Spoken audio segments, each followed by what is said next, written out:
드디어 이재명 대표로는 더 이상 총선을 치르기 힘들다. 다음 대선 후보가 이재명에 대해서는 곤란하다, 이런 내용들이 확산되고 있습니다. 자, 그동안 은인 자중하던 김혜영 전 민주당 최고위원이 인터뷰를 했습니다. 자, 그동안 이따금씩 SNS를 통해서 이재명 대표를 비판하기도 했던 김혜영 전 의원, 조선일보와 와이드 인터뷰를 했습니다.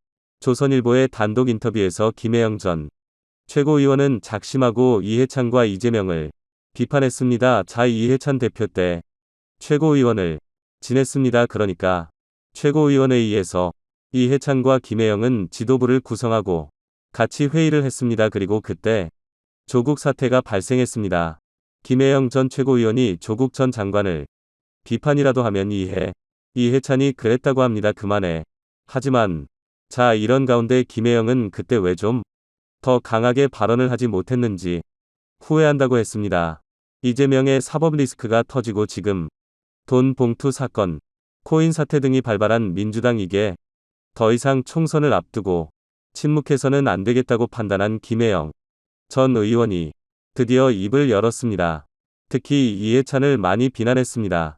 오늘의 민주당을 망가뜨린 장본인이 이해찬이다. 이해찬의 진영 정치가 이렇게 당을 망쳤다는 취지입니다. 자, 이해찬은 당대표 시절 20년 집권, 50년 집권론, 이런 걸 통해서 국민들 염장을 질렀습니다. 이런 아주 가벼운 이해찬의 발언 때문인지 20년, 50년, 100년이 아니라 5년 만에 민주당은 정권을 해놨습니다. 김혜영 전 최고위원의 인터뷰는 분노가 묻어났습니다. 뭐라고 했을까요? 진성호의 융단 폭격 시작합니다. 더불어민주당을 융단 폭격합니다. 방송에 앞서 아직 진성호 방송에 구독자가 아니신 분은 붉은색 구독 버튼 눌러주십시오. 더 좋은 방송으로 보답하겠습니다. 자, 김혜영이 이제는 말할 수 있다고 했습니다. 자, 민주당 내 몇 안 되는 소장파, 조응천 그 당시 조금 박해, 금태섭, 박영진 등등이 있었습니다. 김혜영 그중 한 명이었습니다. 지금은 국회의원이 아닙니다. 자, 국회의원 4년 동안은 절제된 발언을 하려고 애썼다. 페이스북에 민주당을 향해 뼈아픈 말을 가끔 써왔으나 인터뷰는 마더해 왔는데 처음으로 입을 열었습니다. 더 이상 두고 볼 수는 없다고 말했습니다. 김혜영 전 최고위는 2016년 부산 연제구에서 김희정 당시 자유한국당 후보를 꺾고 당선됐습니다. 그런데 새누리당이었다. 그런데 2018년 전당대회에서 최고위원으로 선출됩니다. 이해찬과 회의를 했습니다. 자, 당시 많은 국민이 조국 사태를 납득하지 못했는데 이해찬 지도부는 그렇지 않았나 봅니다. 이해찬 전 대표 면전에서 왜 상대 말은 들으려 하지 않느냐, 우리만 절대 선이냐고 따져 물었고, 비례민주당 창당 당시 국민에 대한 도리가 아니다라며 반대했습니다. 올 3월에도 페이스북의 이 대표 같은 인물이 당대표라서 부끄럽다고 적게 됐습니다. 외롭게 사온 김혜영이 조선일보에 인터뷰를 냈습니다. 지금 와서 돌아보면 조국 사태 때 더 세게 비판하지 못한 걸 후회한다. 처음 정치를 할 때 예예만 하지 않겠다고 스스로 다짐했는데 할 말도 못한다면 정치 안 하는 게 낫다. 정치인으로 가장 두려운 건 국민에 한다. 이렇게 김혜영 전 최고위원은 말했습니다.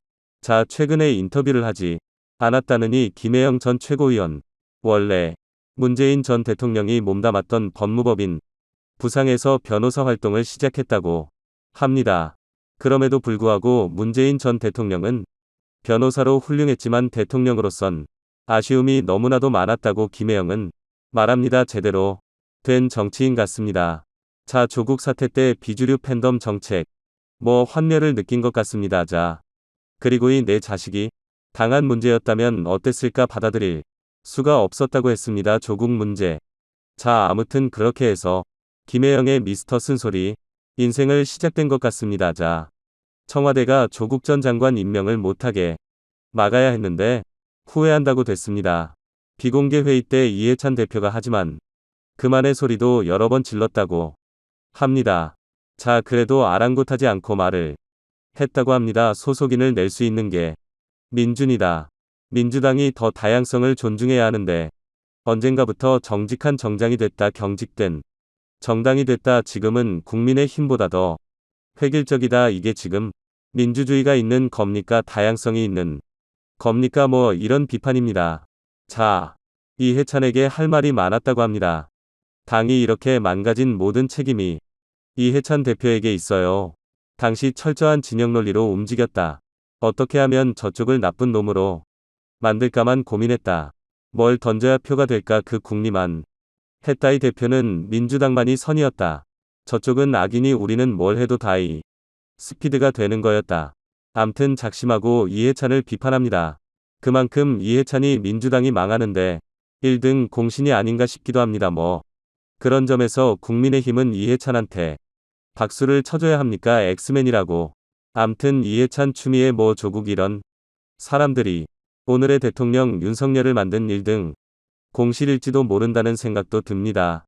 자 아무튼이 민주당 조국 사태를 사과했지만 통렬한 반성과 절절한 사과는 한 번도 없다고 비판했습니다. 다 형식적이었다.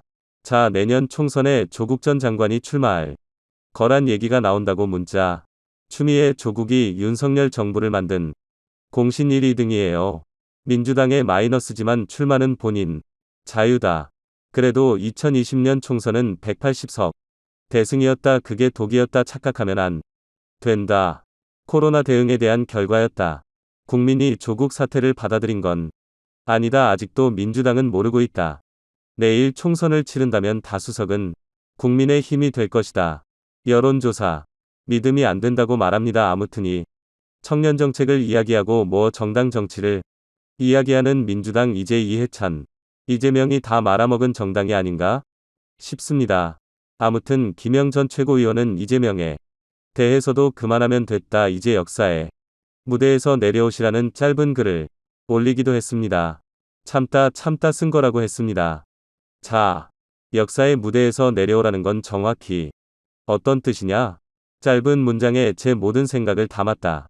누구는 지금 대표 내려놓으면 다음에 기회가 또 있다는 식의 말을 하던데 이재명 대표에게 답은 없다. 이미 드러난 사실관계로도 한국과의 지도자를 하기에는 어렵다. 대통령은 국민 통합을 해야 하는데 적합치 않다고 말했습니다. 아무튼 이재명 이해찬 어쩌면 민주당을 계속해서 망칠 훌륭한 인물일지도 모르겠다는 사실을 아무튼 김혜영 전체 의원이 폭발했습니다. 진성호의 융단 폭격이었습니다. 여러분 감사합니다.